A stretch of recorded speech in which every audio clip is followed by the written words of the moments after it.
Quand on pense à la domination, on imagine souvent quelque chose de brutal, un coup de poing. Mais en réalité, c'est bien plus subtil que ça. C'est souvent un murmure, une petite habitude qui s'installe sans qu'on s'en rende compte. Alors aujourd'hui, on va justement décortiquer cette architecture du contrôle, cette mécanique souvent invisible, pour voir comment elle prend racine. Oui, c'est vraiment la question clé. Parce que vous voyez, la domination, c'est rarement une attaque de front. C'est plus comme un siège, quelque chose qui s'installe tout doucement, méthodiquement, en exploitant nos failles les plus profondes. Et ça se passe à tous les niveaux, biologique, psychologique et même social. Alors voilà le programme pour y voir plus clair. On va d'abord regarder l'architecture invisible de tout ça, ensuite on plongera au cœur de notre système nerveux, après ça on verra les pièges de l'esprit, puis le rôle de l'isolement et de la norme, et pour finir on explorera comment on peut retrouver sa propre voix. Bon, première étape, l'architecture invisible. Ce qu'il faut vraiment comprendre, c'est que la domination, ce n'est pas juste une action isolée. C'est une véritable architecture. C'est pas une simple question de force brute. Non, c'est un système complexe, un écosystème qui se nourrit lui-même à plusieurs niveaux. Et tout ça, ça commence au plus profond de nous. Et justement, les fondations de cette architecture, elles sont biologiques. C'est fascinant. Avant même de parler de psycho, le contrôle vient s'ancrer directement dans notre corps. Comment ? En piratant nos instincts de survie les plus primaires, ceux qui sont pilotés par notre système nerveux.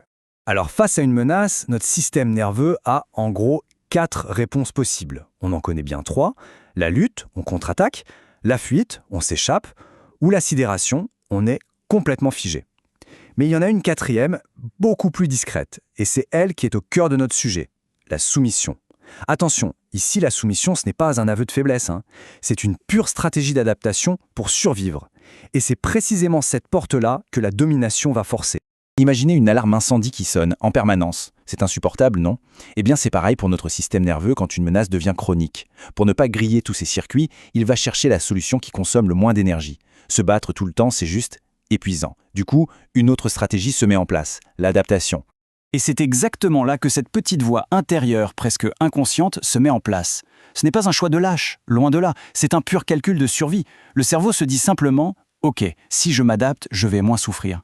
C'est le moyen le plus efficace qu'il trouve pour réduire la douleur, tout de suite. Ok, donc une fois que le corps est, disons, apprivoisé par la peur, le contrôle passe au niveau supérieur, les pièges de l'esprit. Et là, on change de registre. Les armes ne sont plus biologiques, elles deviennent psychologiques. On ne vise plus le corps, on vise la perception de la réalité, la confiance en soi. Bref, le cœur même de qui on est. Le premier outil, le plus classique, c'est la dévalorisation. C'est vraiment un poison lent. Vous savez, ces critiques répétées, ces comparaisons constantes, toutes ces petites phrases qui insinuent que tu n'es pas à la hauteur, que tu as toujours tort. Petit à petit, la confiance en soi s'effrite, jusqu'au moment où cette petite voix dans la tête commence à se demander « et s'ils avaient raison finalement ?» Ensuite, il y a une technique hyper efficace et assez terrible, l'inversion de la culpabilité.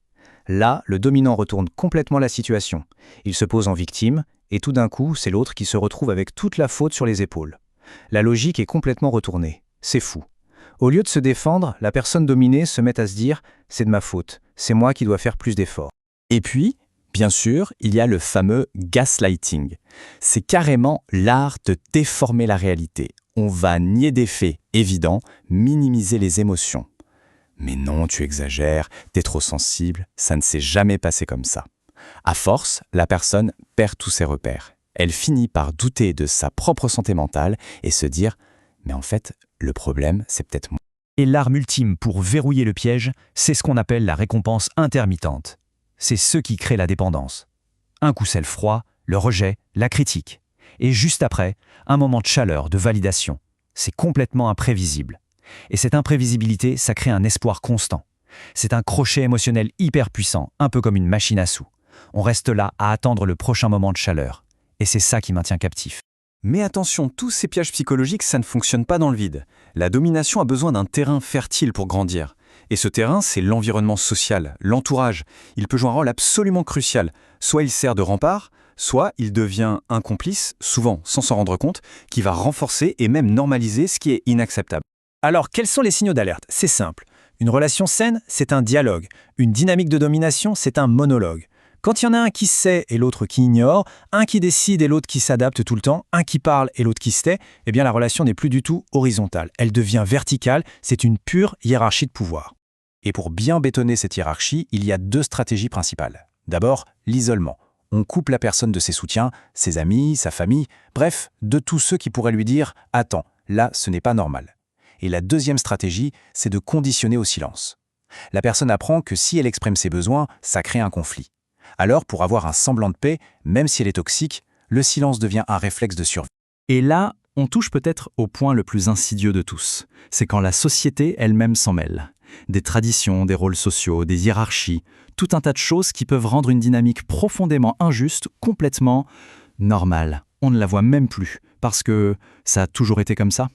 Bon, face à une forteresse pareille, on peut se demander, mais comment on s'en sort? La bonne nouvelle, c'est qu'il y a une clé de sortie. Mais elle n'est souvent pas du tout là où on pense. Pour trouver cette sortie, il faut d'abord comprendre pourquoi on reste. C'est le grand paradoxe. Une situation de domination, même si elle est toxique, peut apporter une illusion de sécurité. Pourquoi? Parce que c'est un ordre connu. Ça apaise temporairement la peur, ça évite le conflit ouvert. Partir, c'est l'inconnu, le chaos. Et notre cerveau, il a une drôle de tendance. Il préfère souvent une souffrance qu'il connaît à une liberté qui lui fait peur. Donc, la libération, ça ne commence pas en claquant une porte. Ça commence par une révolution intérieure. C'est vraiment un chemin de reconstruction, pas à pas. La première étape, c'est de se réapproprier sa propre perception, de se refaire confiance. Ensuite, de légitimer ses émotions, puis de restaurer ses propres limites. Et enfin, de se reconnecter à son corps, à ses sensations. Et parfois, tout peut basculer à partir d'une simple prise de conscience, d'une seule phrase qu'on se dit à soi-même. Cette phrase, c'est « ce que je ressens est valide ». C'est tout.